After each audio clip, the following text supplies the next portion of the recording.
Days after the arrest of spiritual leader Chinmoy Krishna Das, the monk from ISKCON, another Hindu priest from ISKCON has been arrested in Bangladesh, Chattogram.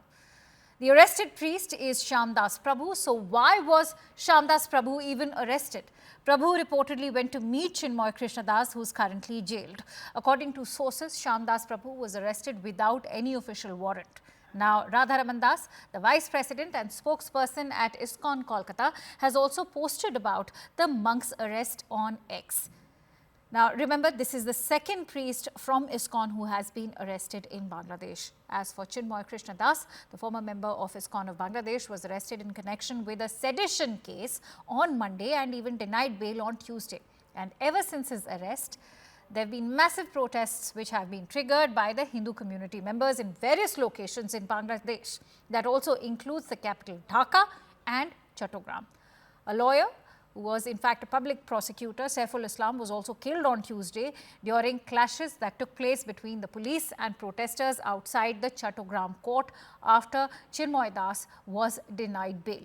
At least 9 persons have been arrested in connection with the killing of the assistant public prosecutor, Saiful Islam. They were arrested after a case was filed against 46 persons, mostly cleanliness workers belonging to the minority Hindu community in Bangladesh.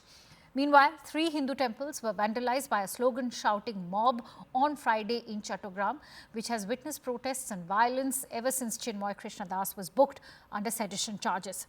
Reportedly, the attack took place around 2:30 p.m. in the port city's Harish Chandra Munsif Lane, where the Shantaneshwari Mathri temple, the nearby Shani temple and even the Shantaneshwari Kalibari temple were targeted.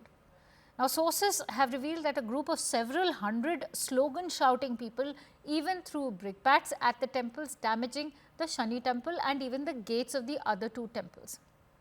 Remember, this violence that's being perpetrated and the kind of mob fury that Bangladesh is also witnessing on the roads is also being done with the support of Islamic hardliners, who of course are also accompanied by the BNP. Who's giving them the free hand? That's a big question that everybody is now posing to the interim government under Muhammad Yunus in Bangladesh. Meanwhile, the Kotwali police station chief Abdul Karim has confirmed this attack, saying that assailants attempted to damage the temples. The question is, it's certainly not going to be Hindus who will be attacking these temples. Who were these people who were defacing them? This after India has already made it amply clear to Bangladesh that these attacks against Hindus, the defacing of the places of worship, the temples and the kind of vandalism and arson that's been taking place must stop. Now, in light of escalating violence and attacks on Hindus and temples in Bangladesh, the International Society for Krishna Consciousness, which is the ISKCON, has also announced a worldwide prayer meeting on Sunday, which is the 1st of December. Devotees at ISKCON temples across the globe will now be gathering to pray for the safety of Hindus and other religious minorities who are facing targeted violence in India. In India, not just the Bharatiya Janata Party, but also the RSS has in fact demanded the immediate release of Chinmoy Prabhu Das, the ISKCON priest who was arrested earlier this week. It should be noted that India's Ministry of External Affairs on Friday attacked Bangladesh over targeted attacks on Hindus, saying the increasing incidence of violence against minorities cannot merely be dismissed as media exaggeration and misinformation, which is what the Bangladesh government has been doing so far, instead of addressing this violence directly.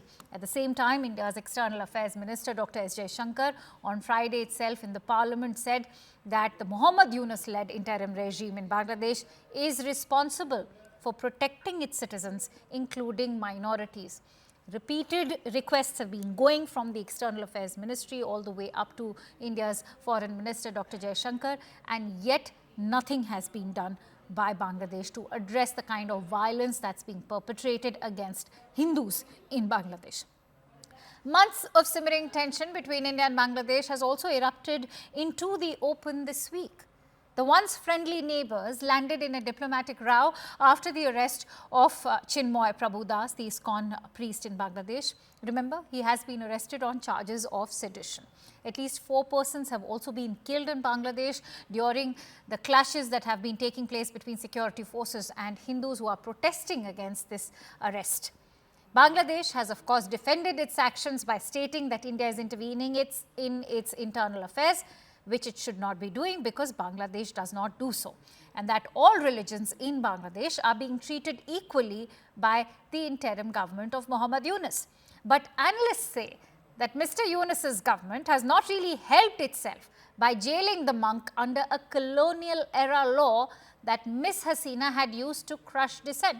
That also merits the question, is the Yunus government also defeating the very purpose for which that coup had been called in August? Because remember, that coup was meant to defy the repressive regime of Sheikh Hasina. But if you see, Muhammad Yunus's government has in fact only spiraled that situation further. Some of Sheikh Hasina's worst practices, such as mass cases against opposition members, continue till date even in Bangladesh. Terms like sedition, even conspiracy to destabilize the situation are still being used under the Muhammad Yunus regime, which have already been seen before during the Sheikh Hasina regime as well. Human rights groups are also talking about it in Bangladesh. Moreover, in the face of growing intolerance and rising Islamist militancy, Bangladesh is in no position to deny that Hindu population has not shrunk and that they haven't been facing any kind of prejudice or persecution, especially in the weeks that have gone by. And that also raises the pertinent and the big questions, which is that, is Bangladesh under Muhammad Yunus becoming another Pakistan or Afghanistan? And that said, isn't the interim government of Bangladesh influenced by the hardline Jamaat and BNP, which is already making the difficult task of charting a new course for their country even harder? Because let's not forget, it was on the very promise of democracy that Muhammad Yunus came to power.